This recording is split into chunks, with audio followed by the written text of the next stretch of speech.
So, Sadhguru, what are some of the things that, all of us who are here listening to you, what are the one or two things that we can do tomorrow which will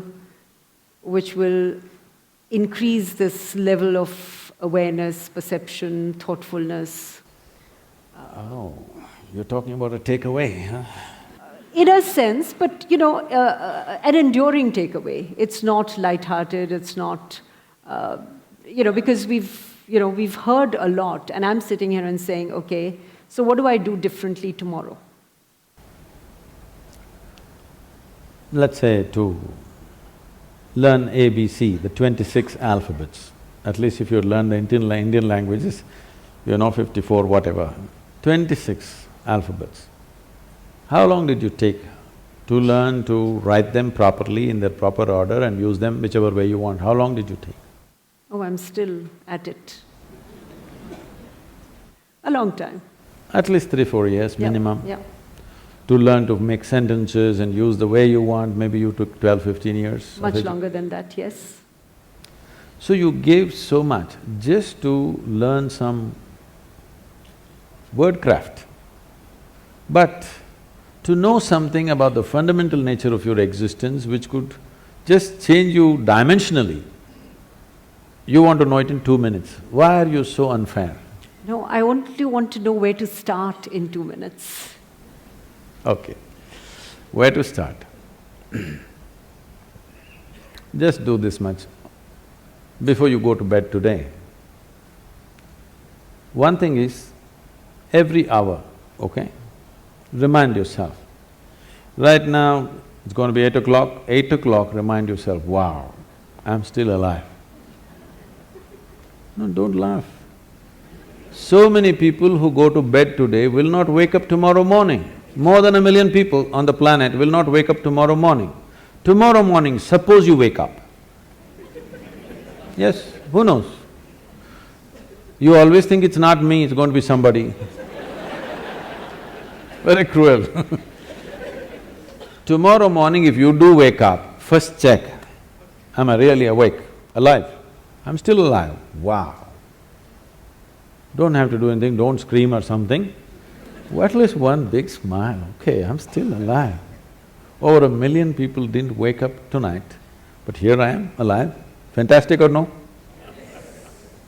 What is the biggest thing in your life? You're alive right now. So, you're still on tomorrow morning, just one smile, wow. Then maybe there are 2, 3, 4 people who matter to you much in your life, just check, he and she and that one and this one is alive. All alive, great. If 1 million people died tonight, which they do every night, at least 10 million people lost somebody who was dear to them. But none of those who are very dear to you are gone today. Fantastic or no?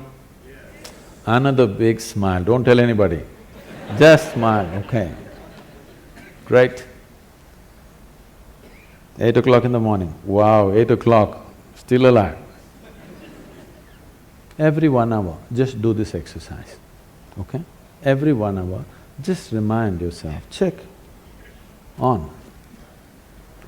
Please understand this. If you think about God, you will become hallucinatory. Only when you are conscious about your mortality will you want to truly know the nature of this life. When you know, you're on right now and tomorrow morning you may be poof, gone. Now you want to know, what the hell? What is this?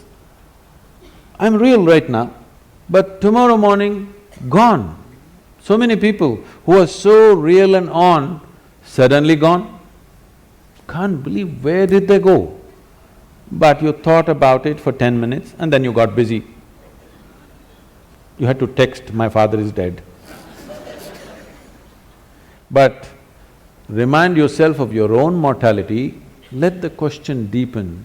If you can do it every moment, it's great. If you cannot, at least once an hour, remind yourself that you're mortal. You're not immortal, you're mortal. If you know that you're mortal, suddenly you will see in a few days you have no time to do any nonsense which doesn't mean anything to you. You will do only what really matters to your life. You have no time to do any rubbish with anybody. You will have time only to do the best things that you want to do, what you truly care to do in your life, and nothing other than that. And that's what you should be doing because it's a very limited amount of time.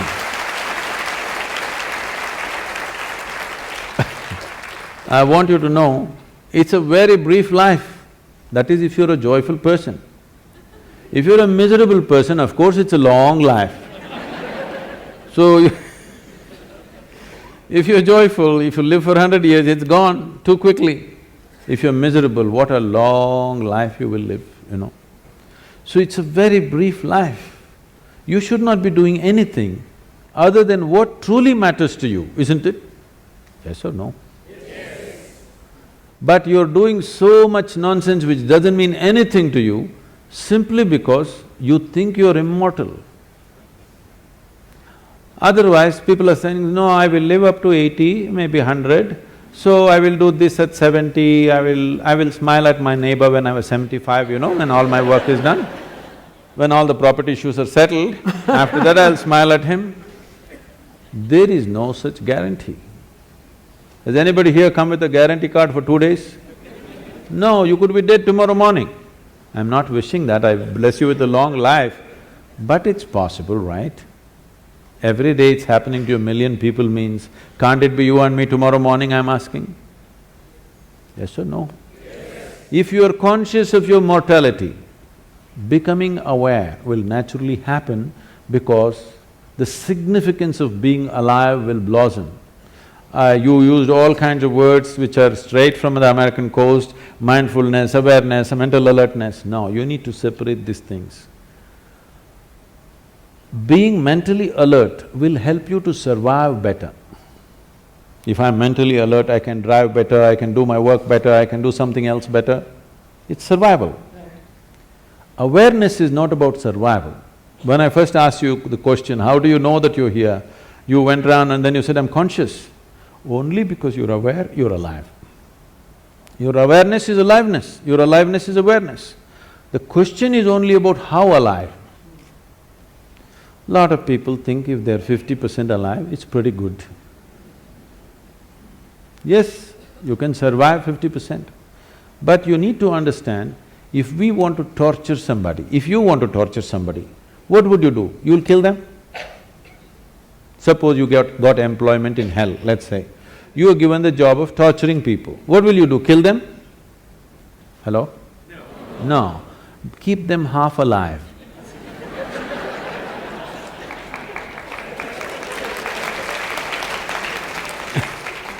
If you keep them half alive, that's called torture.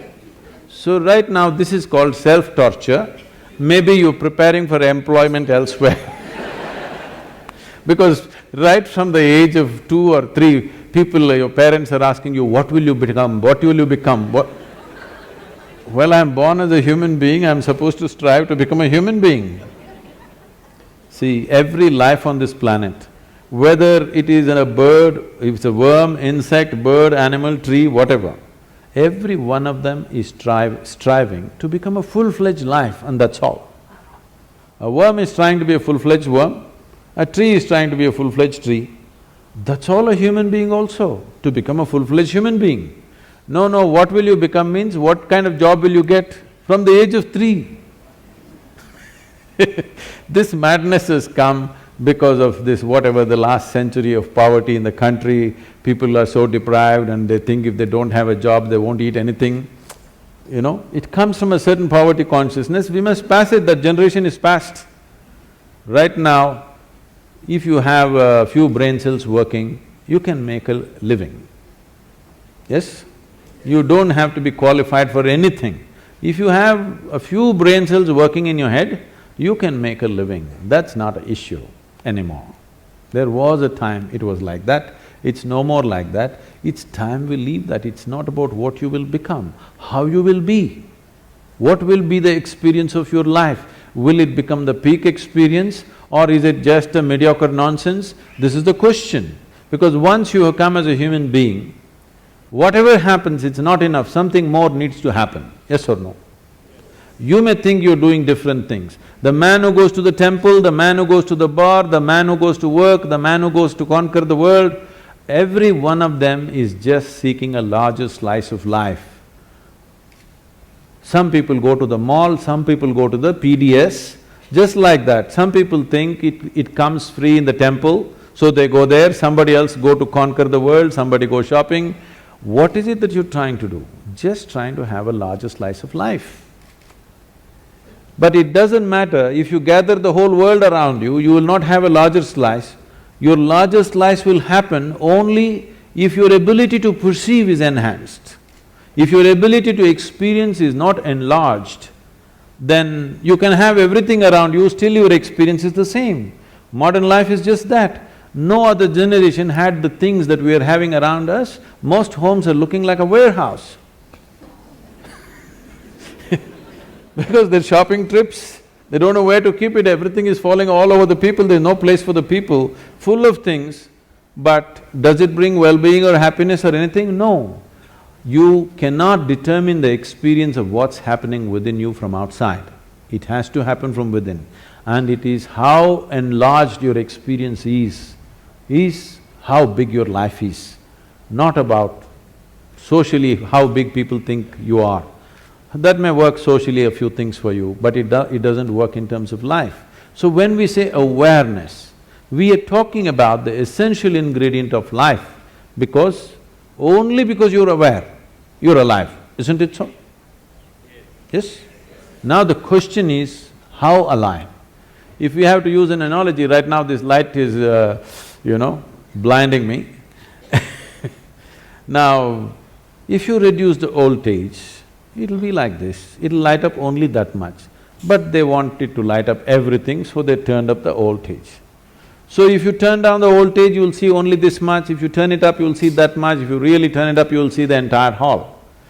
Awareness is the same thing. Because you're conscious or you're aware, you know something. If you become little more aware, you will know something more. If you know little more aware, something more. All these words are connected. Prajna, the word guru, all these things are connected because prajna means you're conscious. Because you're conscious, depending upon the intensity of your consciousness, accordingly your vision of everything around you is enhanced. Now the word guru means, gu means darkness, it's a four-letter word, Ru means dispeller. So a guru is not supposed to teach you something, he is not supposed to give you a philosophy, not supposed to give you an ideology. It is just that he is supposed to throw little more light. Little more light means, if suppose this hall is dark and you're only able to see the first two rows, you're not able to see them. If I flashed a torchlight, you saw, oh, all those people, the whole world out there. But I switched off the torch. Then you know, there is something, now I have to see. What do I need? I need a torch beam of my own, okay? This is the job. Because the children in the home where I'm staying, they're declaring, he's not like a guru, he doesn't talk like a guru, he doesn't look like a guru, he doesn't walk like a guru, he's not a guru. I'm very glad, I'm getting certified. Yes, yes. Now, about seeing everything the way it is, because if I want to walk through this, there are a whole lot of people right now, belief systems. You believe in God, all right? Now, I know in the corporate world, people have shifted this, I believe in myself. Which is somewhat misplaced, but that's okay. Both are misplaced, they produce different kinds of impacts. Absolutely. See, belief means what? Essentially, belief means you're unwilling to admit what you do not know as I do not know. Whatever you do not know, you believe. If you believe, what it does to you is, it'll give you confidence. Confidence without clarity is a disaster. Right now, let us say, I cannot see these people, my vision is not clear. But I have great confidence, I'm going to walk through these people. You know what I will do? I'll step over everybody and go, because I'm very confident, the whole lot of people like this. If my vision is clear, I will go through this without even touching anybody.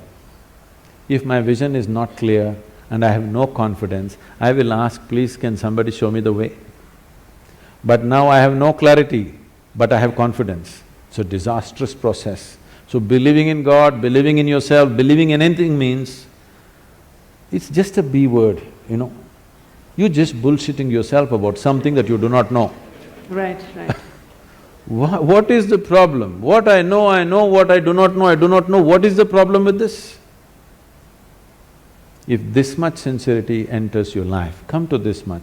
What I know, I know. What I do not know, I do not know. I don't believe anything, I don't disbelieve anything. I'm willing to look at everything. You will become a sensible human being, and every 1 hour you remind yourself you're mortal and celebrate with a smile that you're still alive. You will see wonders will happen to you. Thank you. Great.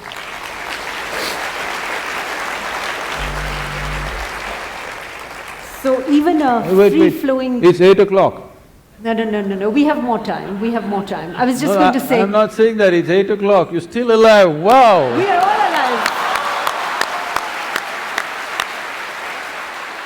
That's the collective celebration.